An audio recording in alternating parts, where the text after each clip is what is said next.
ஐயா ஐயா ஐயா ஒரே குழப்பமா இருக்குங்க. இப்படி பதறிட்டு வர்றீங்க என்ன? இல்லங்கய்யா, எனக்கு மத்தவங்க சொல்றதுலாம் ஒரே குழப்பமா இருக்குங்க. என்ன குழப்பம் விஜய், சொல்லுங்க. இல்லங்கய்யா, நாட்களை விசேஷிக்கிறவர்கள் கர்த்தருக்கென்று விசேஷிக்கிறார்கள், நாட்களை விசேஷியாதவர்கள் கர்த்தருக்கென்று விசேஷியாமல் இருக்கிறார்கள் சொல்றாங்கய்யா. ஆமா, ஒருத்தர் குற்றப்படுத்தக்கூடாதுன்னு சொல்றாங்கய்யா. எனக்கு ரொம்ப குழப்பமா இருக்குங்க. அப்போ நீ என்ன சொல்றீங்க? இனிமே நல்ல நாள் கெட்ட நாள்லாம் பார்க்கலாம், முகூர்த்த நாள் அதெல்லாம் பார்க்கலாங்கிறீங்களா? அப்படி இல்லைங்கய்யா. அப்ப என்ன சொல்ல வர்றீங்க தம்பி? இல்லைங்கய்யா, இந்த பண்டிகை எல்லாம் கொண்டாடுறது குறித்து. பண்டிகைகள் கொண்டாடுறது குறித்தா? அப்போ நம்ம ஒரு பிற வழிபாட்டு முறையில இருந்து மதம் மாறிட்டோம். அப்போ அந்த பண்டிகைகளை திரும்ப கொண்டாடிக்கிட்டே இருக்கலாம்னு சொல்றீங்களா?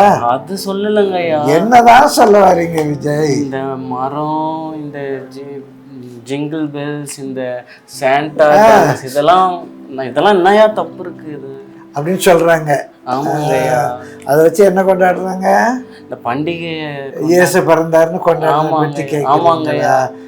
தம்பி, அந்த வசனம் யூத ஜனங்கள் அவங்க இயேசுவை ஏற்றுக்கொண்ட பிறகும் அவங்களுடைய பழைய பண்டிகைகள், பஸ்கா பண்டிகை, இந்த மாதிரி பண்டிகைகளை கொண்டாடிட்டு இருந்தாங்க. ஆனால் பிற வழிபாட்டு முறையிலிருந்து இயேசுவை ஏற்றுக்கொண்டவங்க அவங்க அந்த பண்டிகைகளை கொண்டாடலை. அப்போ சில யூதர்கள் அவங்கள தப்பாக சொல்கிறாங்க. அந்த பண்டிகைலாம் கண்டிப்பாக கொண்டாடணும், தேவன் கொடுத்த பண்டிகை கொண்டாடணும் அப்படின்னு சொல்லும்போது பவுல் அவங்களுக்கு எழுதுகிறாரு, இந்த பண்டிகைகளை நீங்கள் கொண்டாடுற நாட்களை விசேஷிக்கிறவங்க விசேஷித்து கொள்ளுங்க, விசேஷியாதவர்கள் விசேஷிக்க வேண்டாம், ஒருத்தர் குற்றப்படுத்தாதீங்கன்னு அன்றைக்குள்ள சபைக்கு எழுதினார்.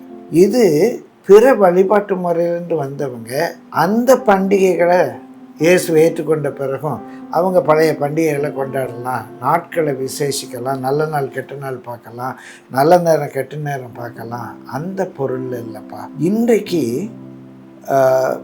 இந்த பண்டிகைகள்லாம் எப்படி வந்ததுன்னா 3ஆம் நூற்றாண்டுக்கு பிறகு நிறைய பேர் உண்மையாக ரட்சிப்பு இல்லாமல் மதம் மாறின. புரியுதுங்க. மதம் மாறின பிறகு பாபிலோன்கிற மத வழிபாட்டு முறையிலேருந்து அவங்க மாறின பிறகும் அந்த வழிபாட்டு முறையை அவங்க விட விரும்பலை. அதனால அவங்க அந்த வழிபாட்டு முறையை கிறிஸ்தவ பெயர் வச்சு, அது எப்படி சொல்லலாம்னா, இந்த ஒரு பிராண்டி பாட்டில் எடுத்து அந்த லேபிளை கிழிச்சிட்டு அதில் சர்பத்துன்னு ஒட்டிட்டு, சர்பத் தானே குடிக்கிறேன் பாருங்கள், சர்பத் தானே, லேபிளில் சர்பத் இருக்கு இல்லையா அப்படின்னு சொல்லி அந்த பாபிலோனிய பண்டிகையை பாபிலோனிய முறைமையின்படியே கிறிஸ்தவ லேபிள் வச்சு கொண்டாட ஆரம்பிச்சாங்க. புரியுதுங்க?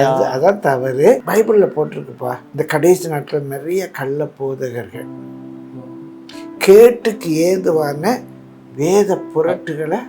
நம்ம கூட அந்த லாஸ்ட் டைம்ல ஒரு கேட்டுக்கு ஏதுவான வேத புரட்டும் தவறான வியாக்கியானம் ஒரு செமினார் கூட எடுத்தோம். நிறைய பேருக்கு அனுப்பி வைப்பேன் அந்த லிங்கை. சரிங்கய்யா. அது என்னன்னா, கேட்டுக்கு ஏதுவாக வேத வசனத்தை புரட்டுறது. அதில் ஒன்று சொல்லியிருப்பேன், ப்ரீடெக்சுவல் இன்டர்பிரிட்டேஷன். நம்ம மனசில் ஒன்று வச்சுக்கிட்டு இந்த பண்டிகை கொண்டாடலாம், அதுக்கு எங்கேயோ இருந்த ஒரு வேத வசனத்தை எடுத்து அவுட் ஆஃப் கான்டெக்ட் ஃபிட் பண்ணுறது. புரியுதுங்க. நம்ம ப்ரீடெக்சுவலாக பேசக்கூடாது. அது எசேக்கியேல் ரொம்ப தான் சொல்லுவார். ஆவியின் ஏவுதலின்படி தீர்க்கதரிசனம் சொன்னாங்க, தங்கள் இருதயத்தில் தோன்றினபடி தீர்க்கதரிசனம் சொன்னாங்கம்பாங்க. வேத வசனத்தை நம்ம புரட்டி சொல்லக்கூடாது. வேறு கான்டெக்ஸ்டில் சொல்லப்பட்டது. பாபிலோனிய பண்டிகைகளை இப்படி ஒரு மரம் வச்சு இப்படி ஸ்டார் போட்டு கொண்டாடணும்னு சொல்லி எந்த அப்போஸ்தல உபதேசத்திலும் நம்ம அதை பார்க்க முடியாது. இயேசு பிறந்தது ஒரு வரலாற்று உண்மை. இயேசு கிறிஸ்துவனுடைய பிறப்பு உலக வரலாற்றையும் கிறிஸ்துவுக்கு முன் கிறிஸ்துவுக்கு பின் என்று பிரித்திருக்கிறது. நம்ம தனிநபர் ஒவ்வொருடைய வாழ்க்கையையும் இயேசு நம்ம உள்ளத்தில் பிறந்த பிறகு மலர்மிசை ஏகினான். அவர் நம்ம உள்ளத்தில் பிறந்த பிறகு நம்முடைய வாழ்க்கையும் கிறிஸ்துவுக்கு முன் கிறிஸ்துவுக்கு பின் என்று பிரித்திருக்குது. இயேசு மரித்த வரலாற்று உண்மை உலகம் அறிந்திருக்கும் போது பிறந்ததானப்போ மரித்திருக்க முடியும். அதனால் பிறந்ததை நம்ம ப்ரூவ் பண்ணணுங்கிற அவசியமே இல்லை. அவர் இறந்த நாள், இறந்த இடம், இறந்த முறை எல்லாமே உலகத்துக்கு தெரியும். அதனால் நமக்கு அவர் ரட்சிப்பு அருள் இருக்கிறாரு. அந்த சந்தோஷம் நம்ம எப்போதும் அந்த அன்ஸ்பீக்கபிள் ஜாய் நம்முடைய வாழ்க்கையை நிரப்பணும். பிரமத பழக்கத்திலிருந்து பேய் வணக்கத்திலிருந்து வந்த இயேசு கிறிஸ்துவின் பிறப்பின் மகிழ்ச்சி நமக்கு குறையில்லை.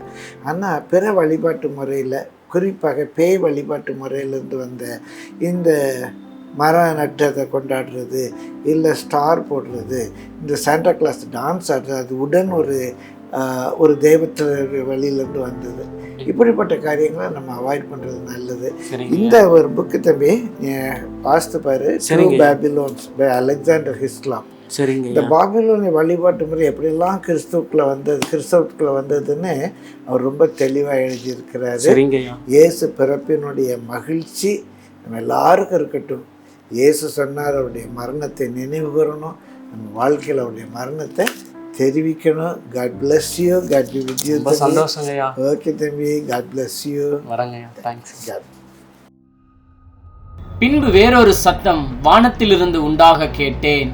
அது, என் ஜனங்களே, நீங்கள் அவளுடைய பாவங்களுக்கு உடன்படாமலும் அவளுக்கு நேரிடும் வாதைகளில் அகப்படாமலும் இருக்கும்படிக்கு அவளை விட்டு வெளியே வாருங்கள். ஜனங்களின் வழிபாடுகள் வீணாயிருக்கிறது.